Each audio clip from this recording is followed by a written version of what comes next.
right, awesome. Well, hello, everyone. My name is Sierra Hastings. I am the Communications and Development Specialist at Sageland Collaborative. Thank you so much for joining us for the 2025 Utah HerpSearch virtual webinar. We are so excited to kick off this project, and we're so excited to get out there and see some cool herps with y'all.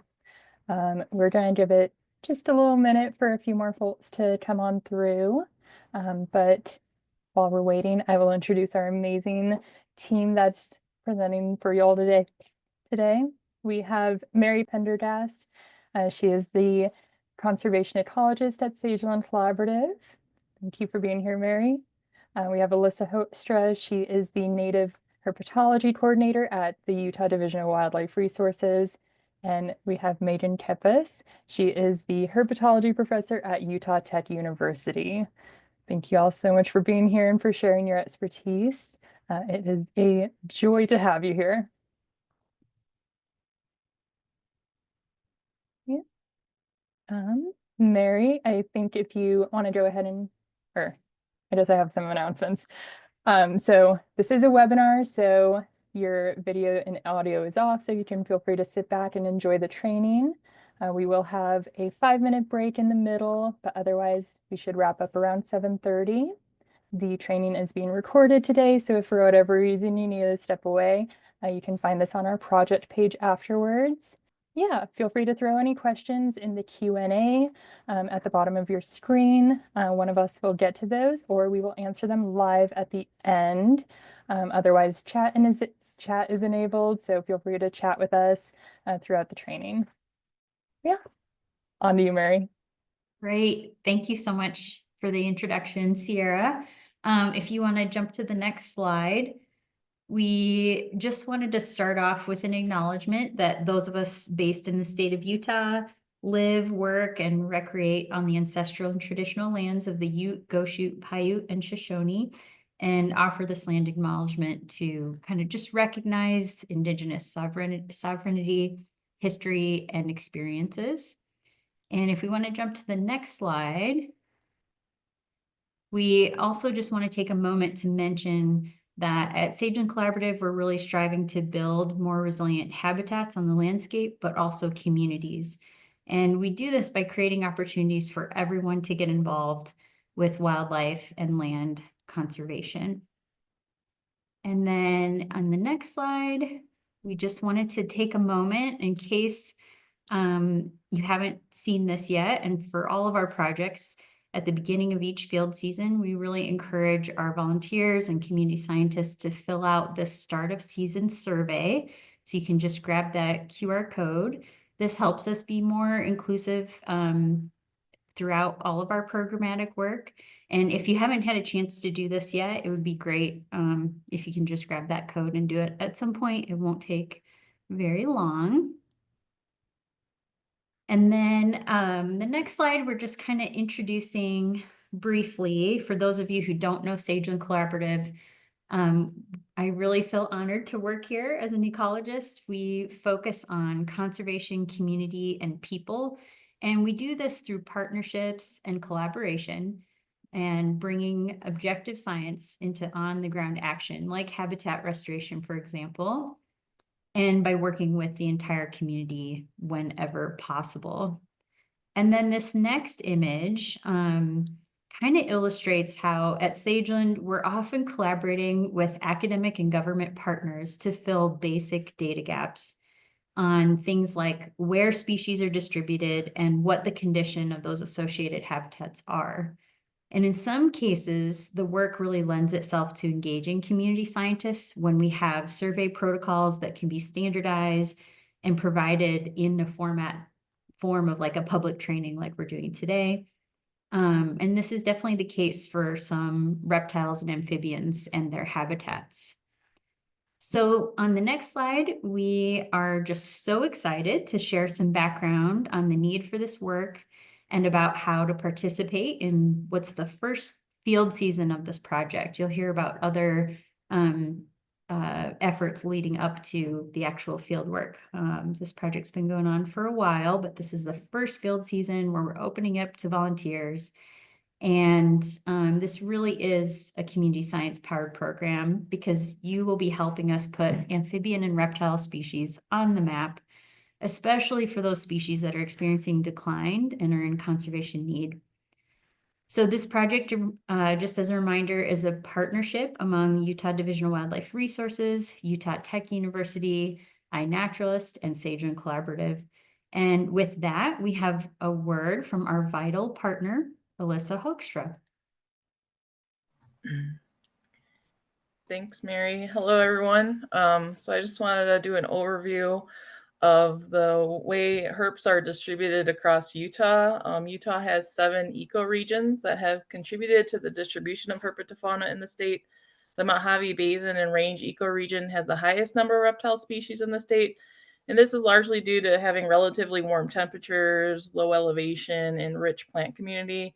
Whereas in contrast, the Wyoming Basin ecoregion and the Wasatch and Uinta Mountains regions ecoregion hold the fewest reptile species. And this is due to having long winters with heavy snows, which means that few reptile species can tolerate those conditions in those regions.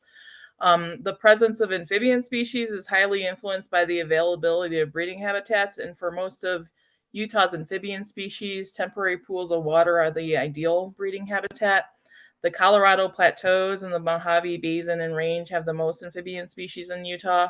However, many of the temporary pools and spring-fed water sources in the Central Basin and Range, Wasatch and Uinta Mountains, and the Northern Basin and Range provide important breeding habitat for some of Utah's amphibian species most in need of conservation. You can go to the next slide. And so, in order for every state and U.S. territory to receive federal funding to conserve and manage species and important habitat, a wildlife action plan has to be created to outline species of greatest conservation need and identify key habitats. This helps prioritize the conservation management needs in the state, and the goal is to prevent the listing under the Endangered Species Act.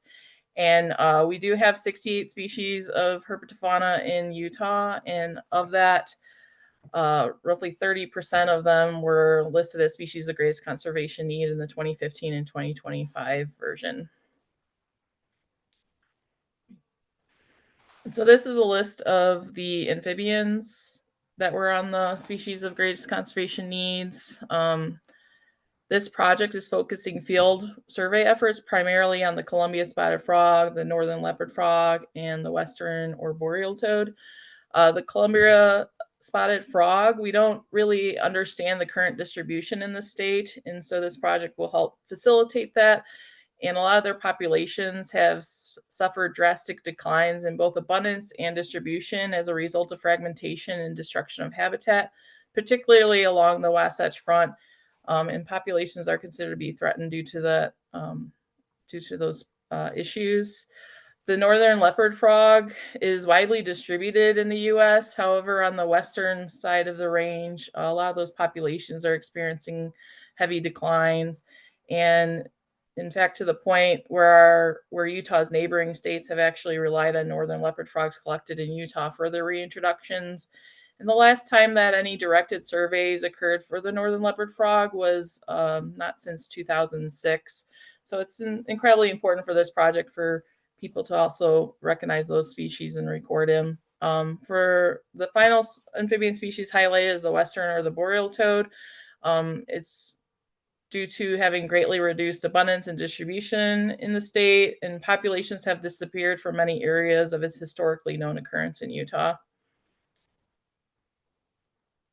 And in the future, I know right now we're focusing on amphibian species, but in the future, we're hoping to expand that list by adding reptile species to it.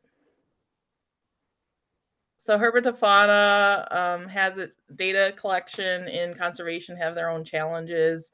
This is due to when you're on the landscape, there's low landscape visibility. There's a lot of lack of existing records and locations, especially historic data to help locate some of these animals on the landscape. And then there's also like limited time on visible surfaces. They're very under the sensitivities of their environment. They're ectotherms, so that means that they rely on warm and cool temperatures in the environment to regulate their body temperature. So that's why you'll see them limited time basking, or in selecting certain times of day is very important because of that. And also when it's too hot, they'll go into cooler areas in the shade, or even when it's too cool out, you'll see them hibernate. So there's very much a lot of variability and flexibility in herpetofauna in their activity periods.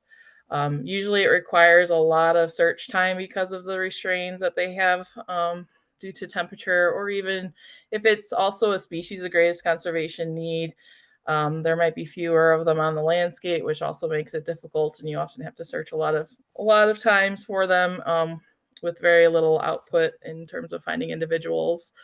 And so with all that, with variable season activity and all these, this also contributes to a lot of the challenges that we face with collecting this type of data. Thank you so much, Alyssa, for sharing that background. I really appreciate it. And I think it really shows just how much the state wildlife management folks have on their plate, and how this project really lends itself to volunteers and community scientists supporting. So thank you so much for that. And then I just want to kick it over to another crucial partner, right? Our Professor Megan Keepis at Utah Tech University. Hello.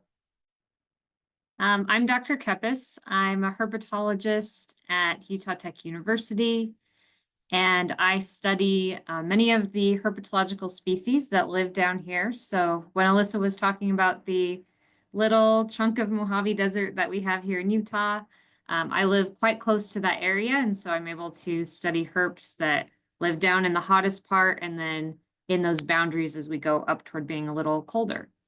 So we can progress to the next slide.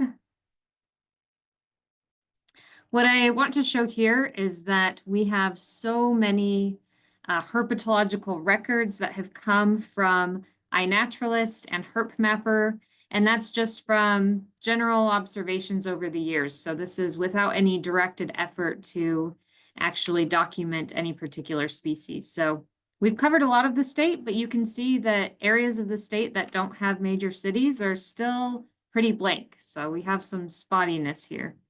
You can move on to the next one. You don't need to read these graphs. I just wanted to give the impression or show that we have a lot of SGCN records. So our top SGCN that's reported is our desert tortoise.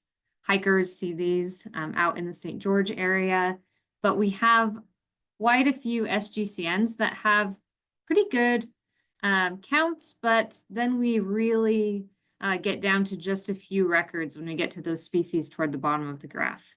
The second graph is just showing that overall, we see common species being reported more commonly because people run into them more often. Thank you so much, Megan, for sharing that.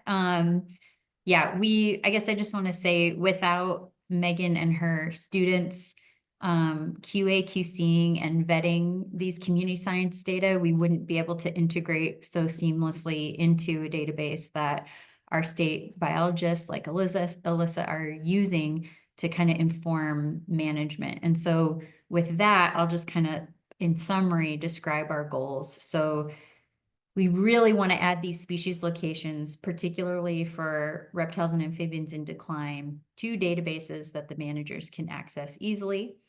And those locations really help us at the nonprofit, at other partnerships with the state and federal agencies to prioritize where we want to do things like habitat restoration or other forms of management that, for example, helping increase safe passage for herps across roads, so we have less roadkill incidences. Without this kind of information, we wouldn't be able to prioritize those efforts and those dollars on the landscape. It also helps inform that wildlife action plan that Alyssa mentioned, so that we have a tighter prioritized species list as we learn more about habitats, fragmentation, and condition. And it also helps us keep those herpetofauna species off the ESA list. Yeah, we just couldn't do this at the scale or in the timeline that we would like to see to make these data more applied without the support of community scientists like you. So just a reminder, if you haven't signed up already to get emails about the project, or if you know somebody else who might be interested in doing this work, please go ahead and share this QR code with them. Make sure that you get on that newsletter and share the opportunities with others. And I'll just run through the steps really quickly that you're going to learn about in the rest of the training. So if we want to progress here. So step 1 really is downloading iNaturalist to your phone. And step 2 is going ahead and joining the Herps of Utah project page within iNaturalist. And another part of step 2 is just making sure you have your settings correct so that you give access to those locations where your photos were taken so that we can see those, and also make sure that you give us access to share notifications through iNaturalist when we have project updates. And step 3 is just a reminder that you can always refer back to the project page for different resources. For example, this training will be recorded and other materials as we update things like maps where we want to focus our efforts on the landscape, adding focal species, things like that will always be updated on this project page. It's also where you can sign up for making sure that you're getting that newsletter. And then step 4 is you'll have the option that we'll go into in more detail later in the training to choose your own adventure using a map. And this can help you select specific locations for a survey if you want to do that, go to that level of detail. That's another option.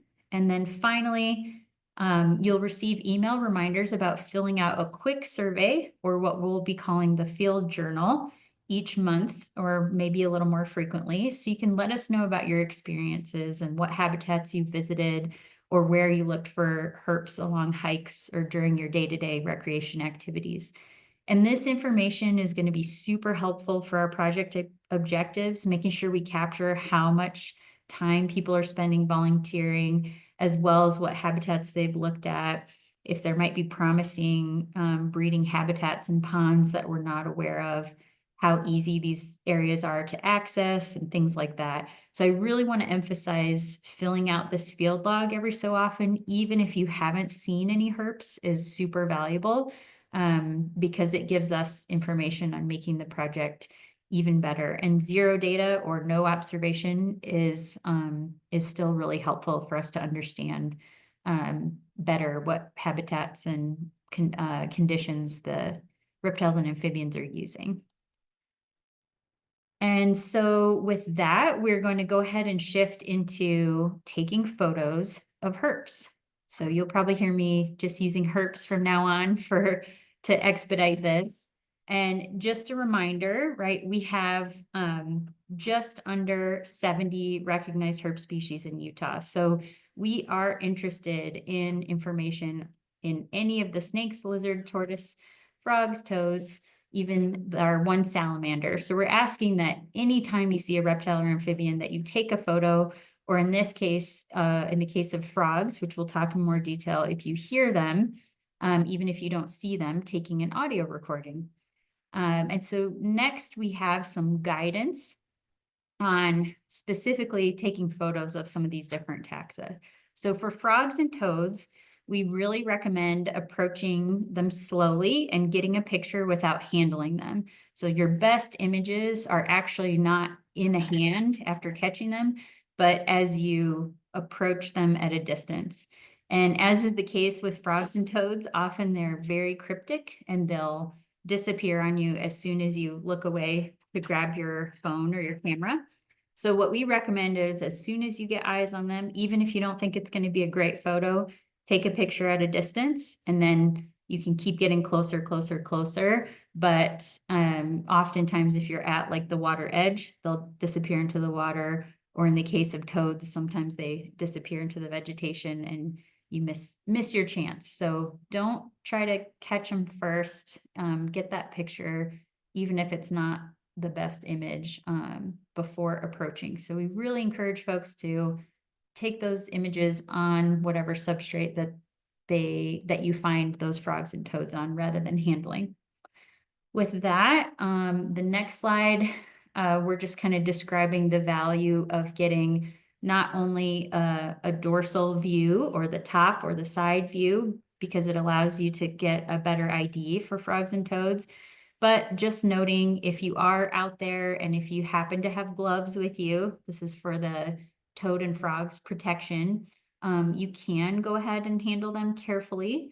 And sometimes you can identify individuals. And so when people are doing research where they're trying to get the number of individuals, you can actually identify them by their spots on their belly. But that's not really what we're asking you guys to do, but just so you know, that is something that is possible. And then moving on to the next slide, photographing lizards. Similar to frogs and toads, the back and the side of the face are really helpful to making sure that we get that species ID. And it's kind of the same situation. These guys can often move very quickly. And so as soon as you get eyes on them, even if you're afraid it's kind of far away, go ahead and grab that photo. And then as you get closer, as close as the individual allows, you can get that closer image.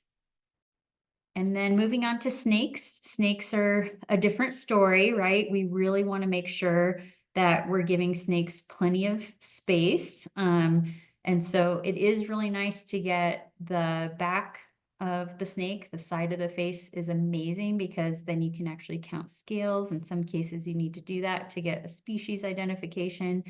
But obviously, we do have some venomous snakes in Utah. So moving on to that next slide, we really want to use the rule here where we are keeping a distance of at least 8 feet away. So we take care not to lean in as you're taking a photo. Never risk your safety for a photo. So whether that's getting too close to a snake or a venomous species, even if you're not sure, please, your safety is the priority. So definitely keep that distance.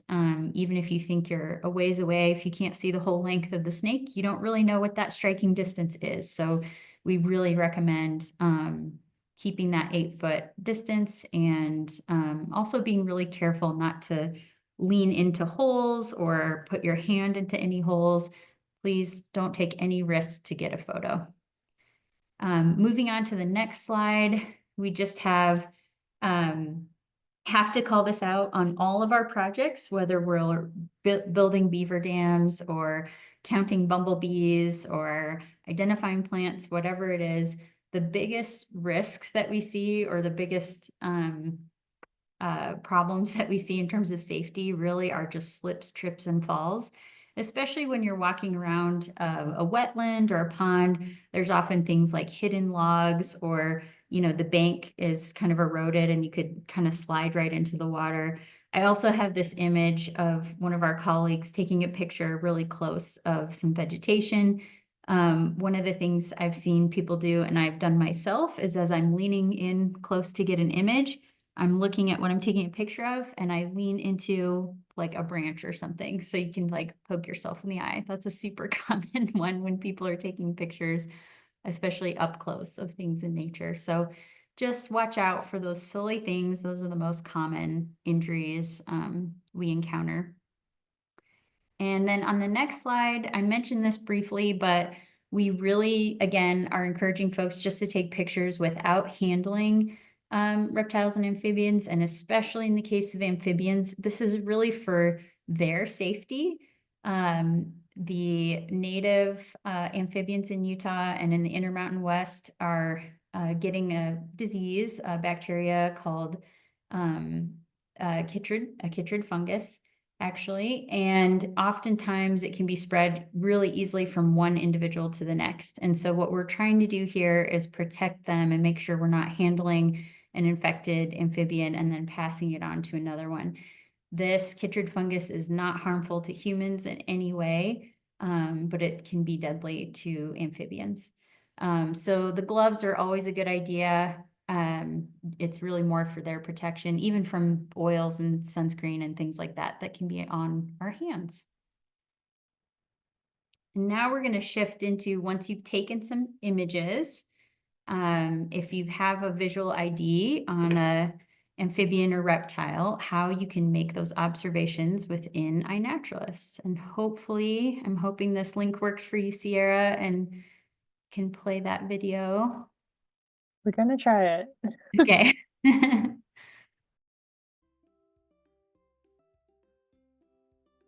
Okay, so you've installed the iNaturalist app and created an account. Time to get outside and record your first observation. Here's how to do it. Any living thing, like a plant, animal, or fungus, can be an observation on iNaturalist. Once you find something you'd like to record, just tap Observe and take a photo. You can review your picture, then hit Next if it looks good. To identify it, hit What did you see? If you have an internet connection, iNaturalist will suggest 10 visually similar species and often a common ancestor. You can choose one of those or search for a species name. On this observation details screen, you can add more photos of the same organism or write a note.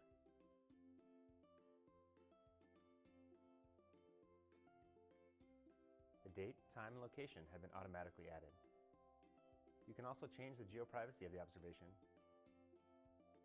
mark whether it's captive or cultivated, or add it to a project. Once you're finished, just hit share and your observation will be uploaded for everyone to see and identify. That's it. Keep on exploring and sharing.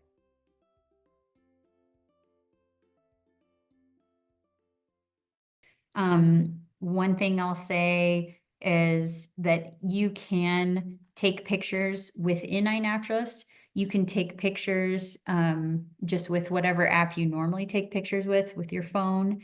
You can also take pictures with an actual proper camera that has nothing to do with your phone or smart device. So you can upload pictures in several ways.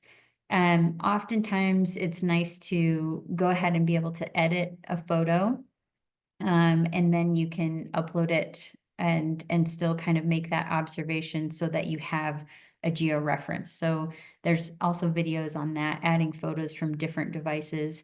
You can interact with iNaturalist on your computer as well. So you can make an observation and then you can add edited photos after the fact to your observation.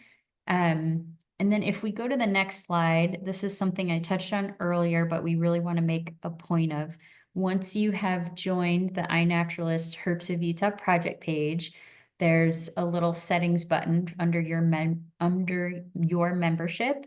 And we want to make sure that you select yes for receiving those project journal notifications so that you get updates on the project, and that you also hit yes that you trust the project with any hidden coordinates. And what this does is it allows us to see the georeference, see the location associated with your photos. It will not allow just anyone to see it because these data are being collected under a certain project. And so what that means is, you know, Alyssa at the state is able to see those without going through every single observation and asking for access to that location. So that's, you know, kind of the point of the project. So if you can take that extra step when you join the project, that's going to help us out a lot in terms of being able to use these data.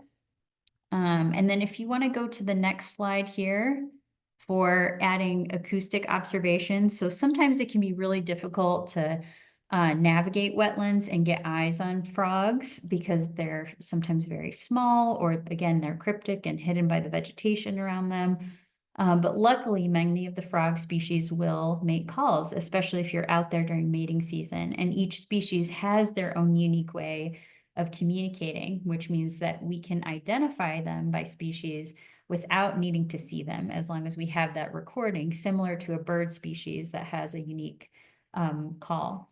So iNaturalist also allows users to record calls and the sounds of the species to identify them. So please, if you can, follow the steps for recording frog calls. I think if you can see the image there, it's just the same as adding an image, you go to hit make an observation, and then on the next slide, you should see a pop-up when it says, what type of observation would you like to add? You can go ahead and click record sound, and that's shown with that little box there. It will prompt you to allow iNaturalist to access your audio on your device. That's on the next slide, I think there.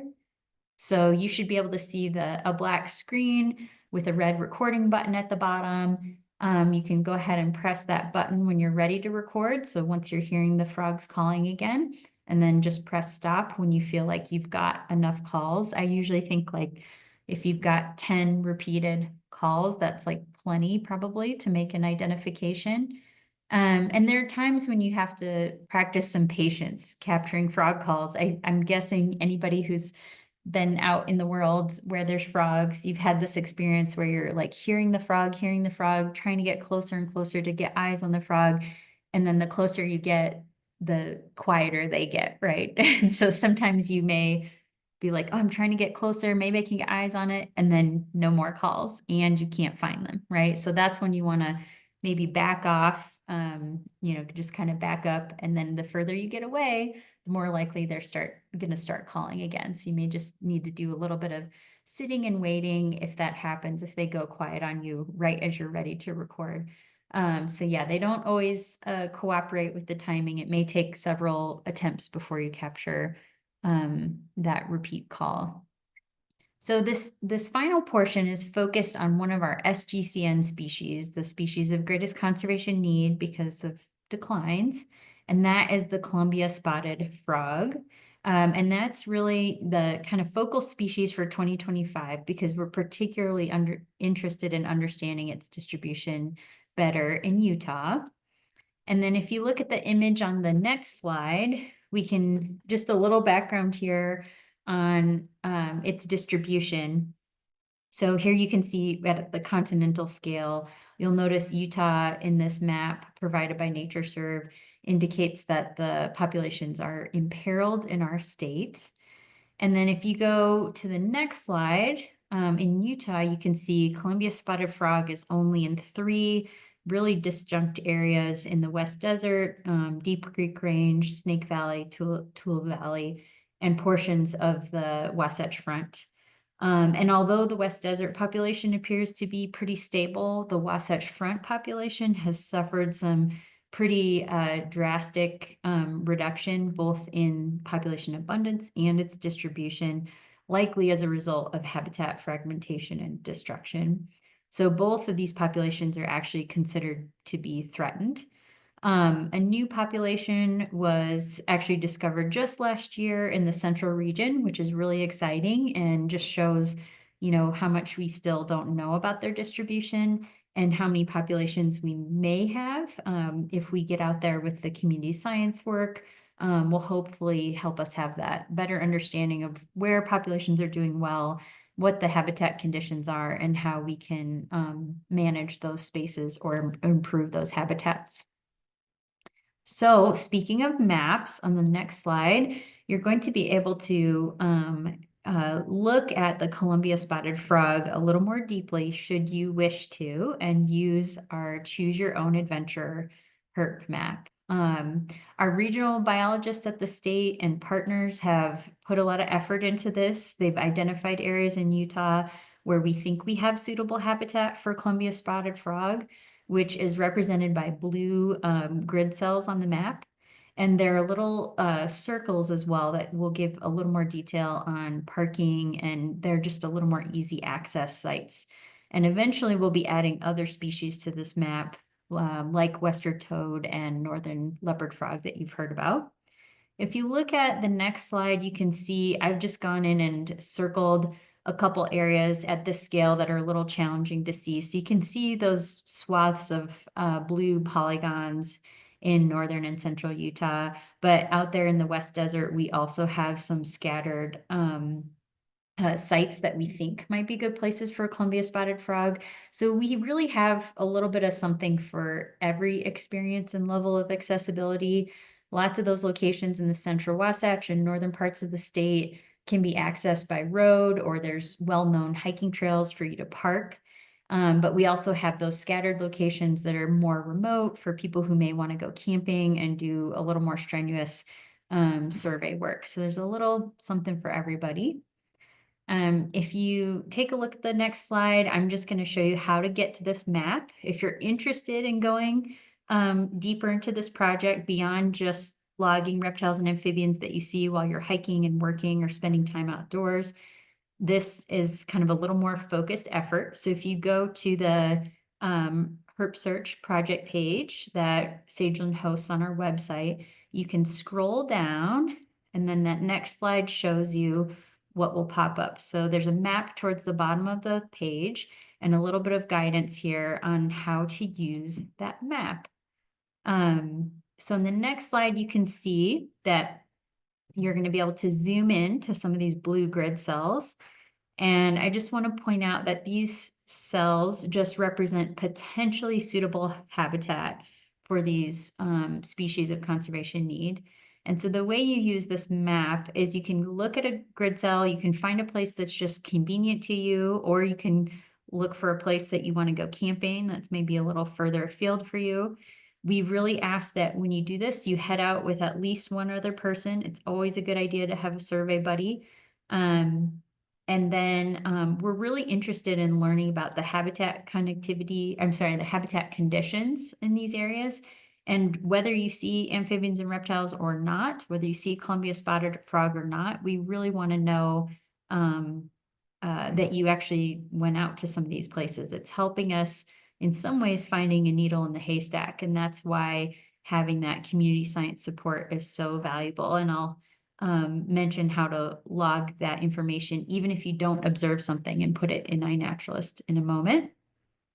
If you go to the next slide, I just want to point out that where we have these little circles in the grid cells, that means there's a well-known trailhead or a parking area, and the folks at DWR worked really hard to kind of make this easy to interact with. But we'll just be adding more to this map as we add other species and areas that we become aware of. So in this case, if you click on the cell there, you'll see a little pop-up that shows up for more information, and it'll send you to a link, and it's usually going to send you to Google Maps. But I just want to remind you, so there's a very specific point in this example on Google Maps that it sends you to, but this is really just a starting location to get to some of these areas. So it's just a starting point. We really encourage you to explore beyond this exact point for what looks like suitable habitat, which we're going to get to shortly so that you can identify those. And as you've done a few surveys, you'll start to understand what suitable habitat means, right? Having some standing water for frogs breeding, for example. So feel free to keep exploring and expanding your search radius. Remember, we want to avoid trespassing, so we're not going to send you anywhere where you're on private land, but just do pay attention to that as you expand your search, and make sure we're just respecting all the regulations of whatever land that you end up being on. One other thing about the map interface, this is totally optional, but if you go to this QR code, it's also on the project page, you can actually download that map that has the blue grid cells and the dots that send you to specific locations in advance, so that you can use that offline, even if you're not in service. And what that does is, if you're interested, it means that you'll have that map on your phone or your smart device, and you can tell whether you're in a blue grid cell as you expand your search from a point or not. So that's kind of helpful, but at the same time, these areas really are just suggestions. And so again, if you're just out and about and you're somewhere near these places and you're expanding your search and you happen to be outside of a grid cell, that doesn't matter. We're still really interested in, if you saw something, or if you saw something that looks like suitable habitat. So speaking of suitable habitat, if we go to the next slide, Columbia spotted frog populations in particular are tied to aquatic habitats with perennial sources of water.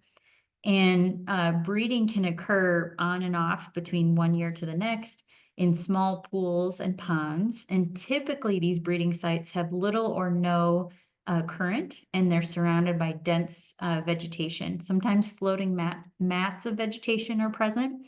And usually the bottom substrate or the surface of the bottom of the pond is typically pretty deep, fine silt.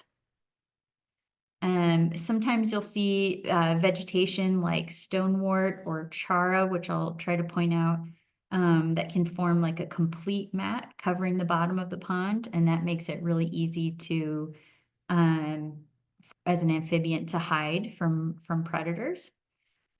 And I just want to point out, let's see, if you want to go maybe back one slide, Sierra.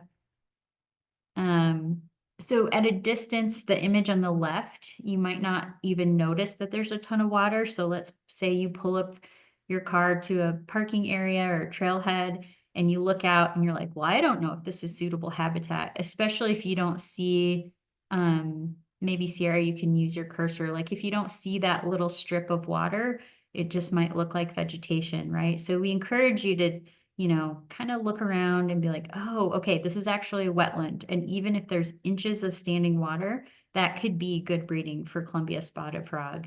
And then like the picture on the right-hand side shows a really obvious pond, and it's full of what at first glance might look like algae, but this is actually really prime nursery habitat for tadpoles because it's aquatic vegetation. So it gives them, the eggs and the tadpoles, a place to develop and go through metamorphosis without getting predated. So that's actually really good habitat. And then if you go to that next slide, right, you can see just kind of at a distance, you might just see these hummocks of grasses and vegetation. But then again, once you get closer, you see these inches of standing water, silty bottom with some aquatic vegetation. This all looks like good habitat for Columbia spotted frog.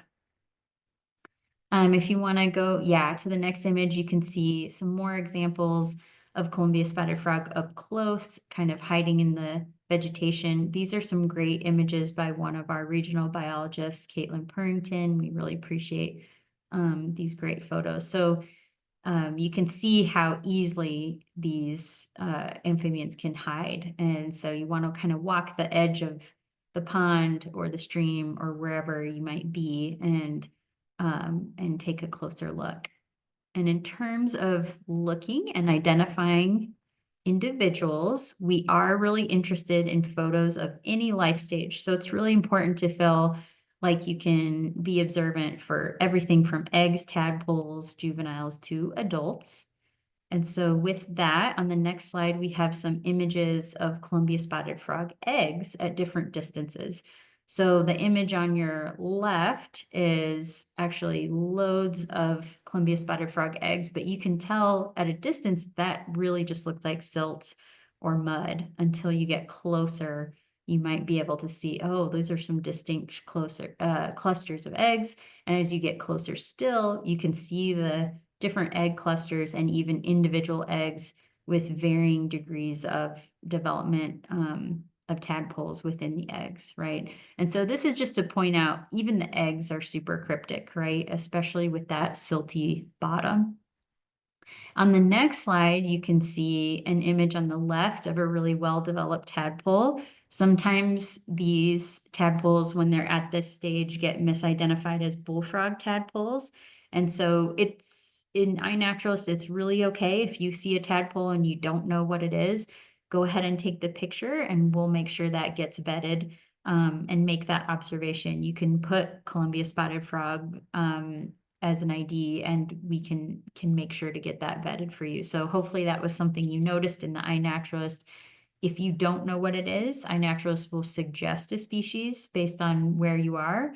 And then the beauty of iNaturalist is folks will be keeping an eye on these observations and people will recommend other ones. And then our team will also be able to vet these. So tadpoles are very tricky to identify. You can see the difference between one in a gloved hand on the left-hand side, and then on the right-hand side at a distance, you see a cluster of tadpoles that are not as far along in their development, right? So any and all tadpoles we're interested in, this is what you're likely to see at different stages for Columbia spotted frog in particular. And then on the next slide, you can see some variation in color in several adults, with the individual up close on the left showing some pretty striking like rust colored accents that you would only really see up close. And then on the right-hand side, if you can count them, there's 6 individuals who at a distance really blend in with that silty, muddy substrate that's at the water's edge, right? They can really just look like clumps of mud until you get closer. On the next slide, we're showing the color variation you might encounter in different places in Utah. Both of these images are photos of individuals just under the surface of the water. So you can see the one on the left really has this like mustardy greenish yellow look to it, while the 2 individuals that are mating, they're an amplexus on the right, have quite like a dark gray color to them. So there's lots of variation in color out there, even just within Utah. Okay, one more for the visual ID on the next slide for Columbia spotted frog adults. The left-hand side is actually showing a cluster of mating adults on top of egg masses at a distance. And you can tell, like, again, could just look like clumps of mud until you get closer. And then on the right-hand side, you have that one individual hidden in that aquatic vegetation. So I think this image just illustrates again how even with loads of actively mating individuals on the left-hand side, that you could overlook them, especially in these silty bottom areas.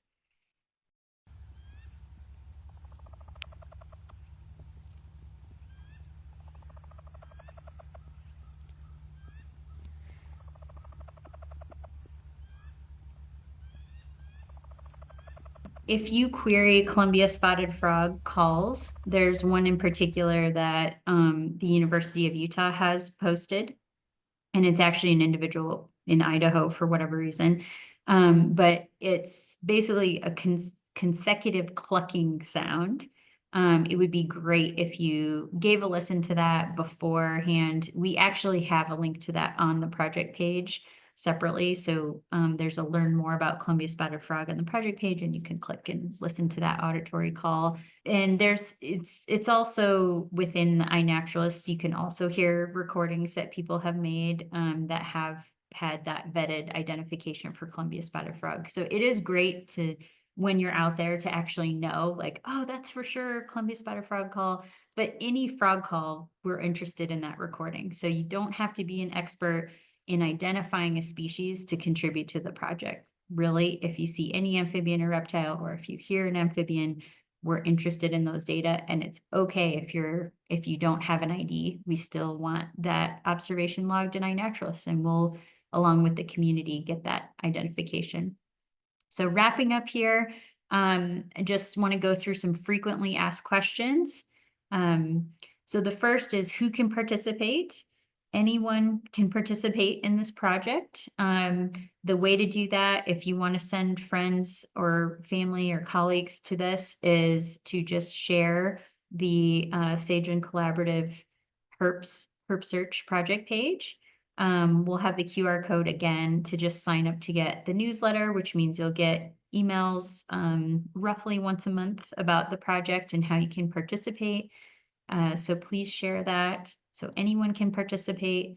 And then the next frequently asked question we have is, what species should I look for? So just a reminder, there's just under 70 herpetofauna species in Utah, and we're interested in all of them, with a special focus on Columbia spotted frog this year. The next question is, where should I look?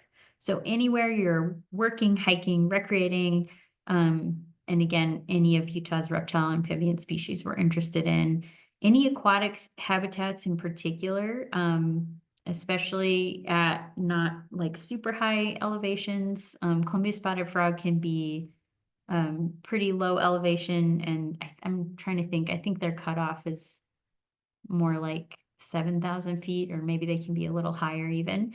But if you're looking at shallow waters without fast moving water, without a fast current, you might have Columbia spotted frog. So make sure you take an extra look in those places that you encounter. So that's where you can look. You can look anywhere you're out and about, with a special focus on those shallow aquatic habitats.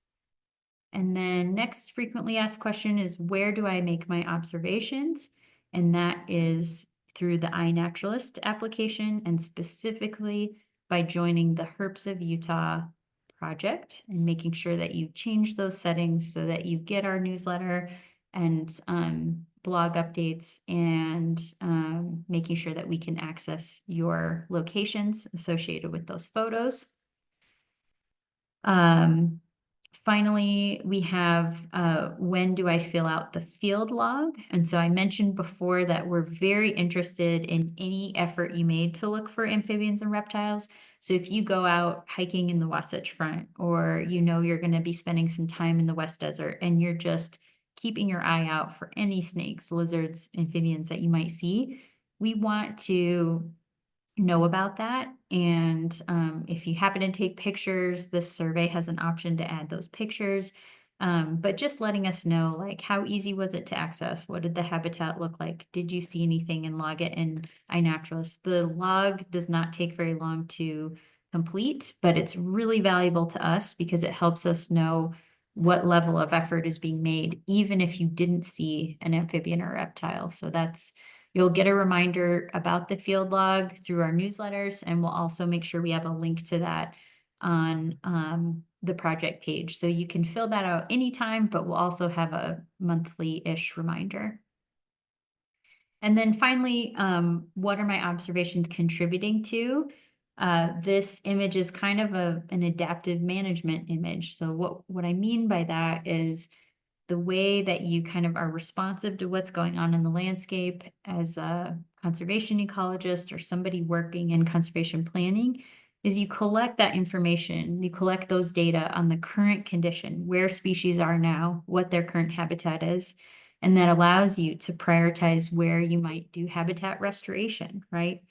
And then you collect information again. How are those species doing? How has that habitat changed? And really, your observations are contributing to prioritizing conservation action on the ground. Okay, in the next slide, we just wanted to share our contact information. If you have any questions, and I believe this is on the project page, but you can reach out to me, Mary at Sageland Collaborative.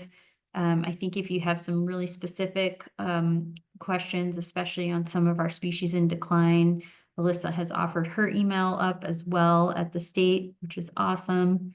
We'll make sure you guys have access to those emails in other places as well. Finally, I just have a couple other things I want to make folks aware of. Please grab this QR code if you work out on the landscape where you may encounter reptiles and amphibians. I'm thinking of people who are in construction or who do wetland restoration, places where you happen to see amphibians and reptiles a lot. We'd really appreciate it if you would take this survey, because we can help you and or your organization get more information, share the data that we have about how to, do the best we can for these habitats and the species. And finally, I just want to say thank you, and grab this QR code, and I think we have some time for questions. Awesome. Thank you so much, Mary. That was wonderful. Yes, feel free to raise your hands if you have questions. I think we have one from Natalie. So we'll enable her chat. Go ahead, Natalie. You might be muted though. Can you hear me now? Yes, perfect. Okay. So I have the app already, and it actually had me already joined on Herps of Utah, but when I go to the next screen, it shows leave news about. I'm trying to find the screen that has that the gear where you're supposed to change your setting. Oh, so that is on the web page. Oh, okay. Yeah, so you have to Okay. On the you'd web. have to log into your iNaturalist account on the web browser. That would be the easiest way to do it. Okay. And what you change in your web browser, as long as you're logged into the same account, that should apply to your app as well. Okay, great. So I just have to remember my login for the app for on Okay, got it. Thank you. Yeah, that's the hard part. I think there is Oh, a wait, way I to do just it in looked the app, on, but yeah, there is. I just looked on okay. me. There's a gear, I think, if that's correct. Yep, And then the gears, the settings. app setting, and then what did you want us to open up? Sorry. Sorry, I'm opening mine to look at it and Okay, it's great. taking a minute to load. Just say yes to receiving the communications. And Okay. then also make sure that you have yes to us accessing the location. Okay, maybe I don't have that on the app on my phone. I don't see yes to messages. Yeah, I'm not seeing that on my. And Sierra, So- since we're on this question, I think it's like around slide 36 if you wanted to put up in case anybody else is doing it real time, but Okay, Yeah. maybe I do have to go. It just says things like automatic upload, suggest species, show common names, but it doesn't really say anything about you guys. 'Cause that I was think for all the projects, right? Okay. Yeah, Huh. you may have to log into your account and do it on your web browser. Okay. Thank you.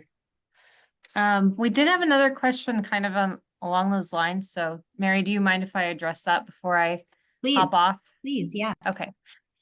So there was a question in the Q&A that said, iNaturalist repeatedly informed me that any observation that meets a projection definition will be automatically included.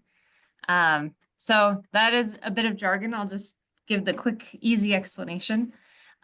Basically, iNaturalist is a pretty smart app. It's been around for a while. If you add a herp observation when you're in Utah, that observation should go to the group, so you don't have to manually take your herp observations and send them to Herps of Utah. If you're a member of the group, that should just happen.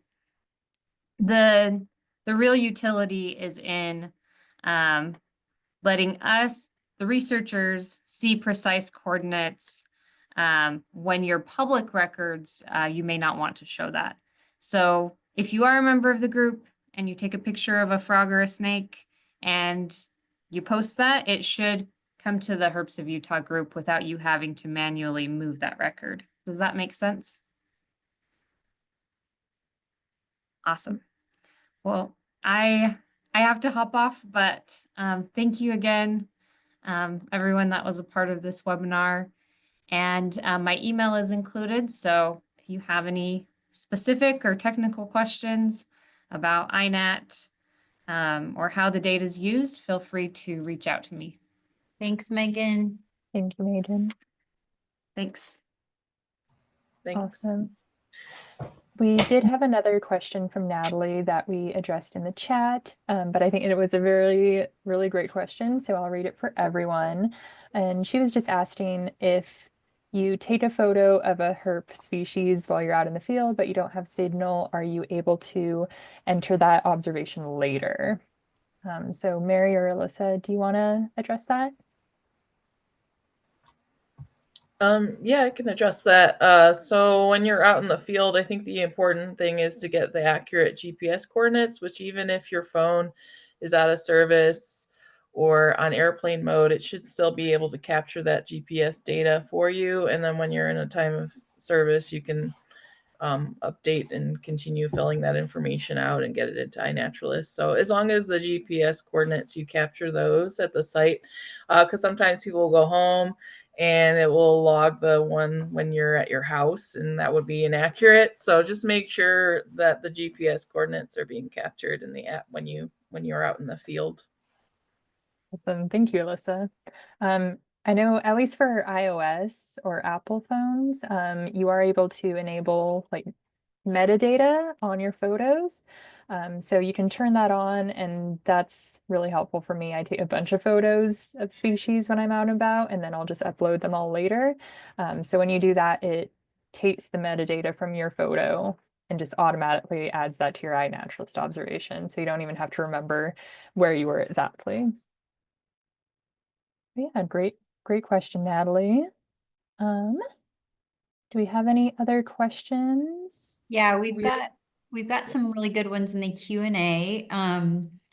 So James asks, is there a concern of transferring chytrid fungus from one body of water to the other? And yes, there is. And it's making me realize we should have spent a little more time probably adding this to the slide. We have it in the Western toad presentation, but if you get muddy boots, for example, and you go from a site that has chytrid to a site that does not have chytrid, you could potentially be distributing that fungus through your muddy boots.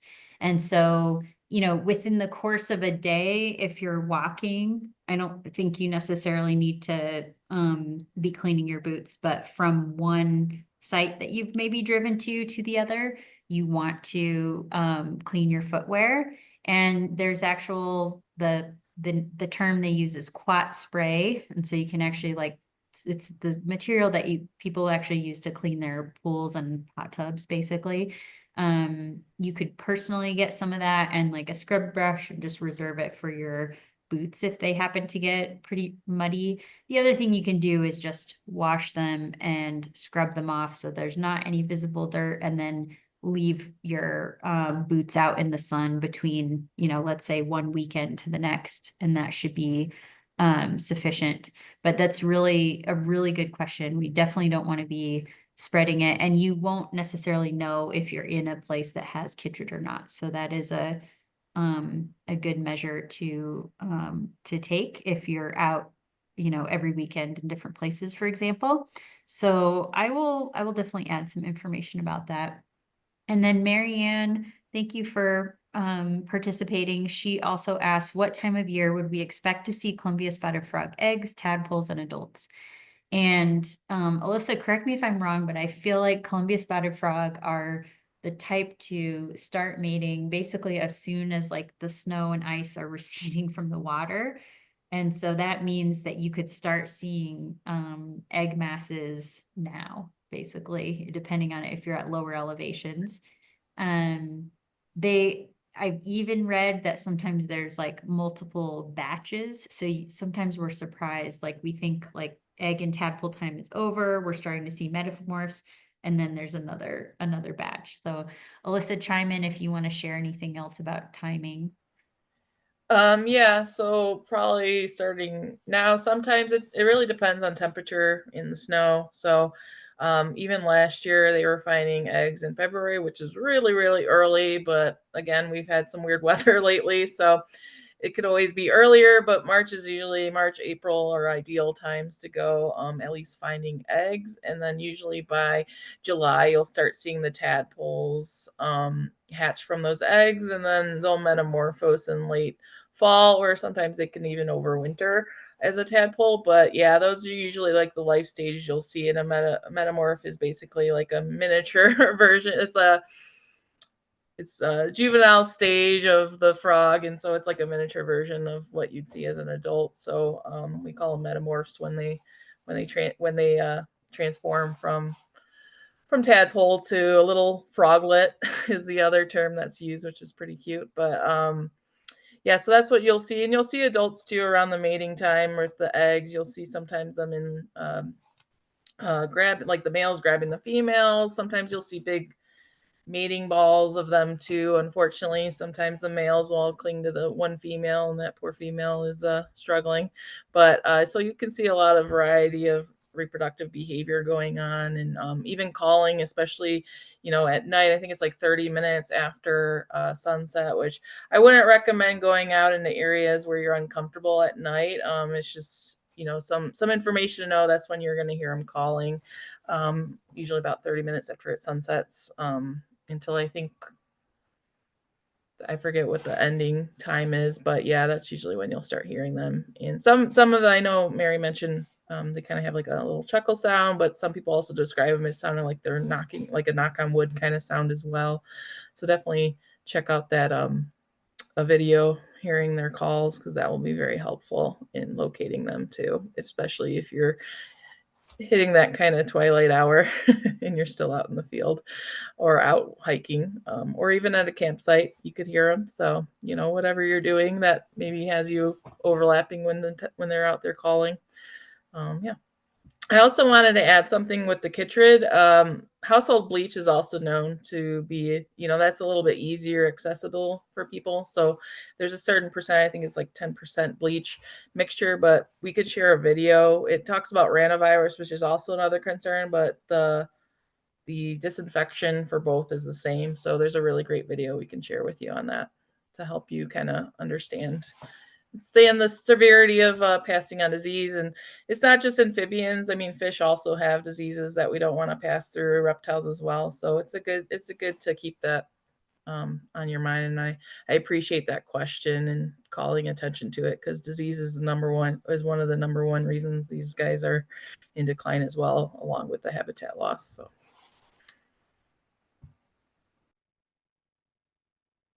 Thank you both. We got some great questions in the chat. So if you have been listening but not looking at the chat, it'd be good to maybe take a peek at that. But yeah, thank you all for your attention about this. Yeah, thank you. And just a reminder that this has been recorded, so this will be posted on the project page tomorrow, and you will get an email as a follow-up as well with all of the resources plus videos that show the audio and all the great sounds these frogs make.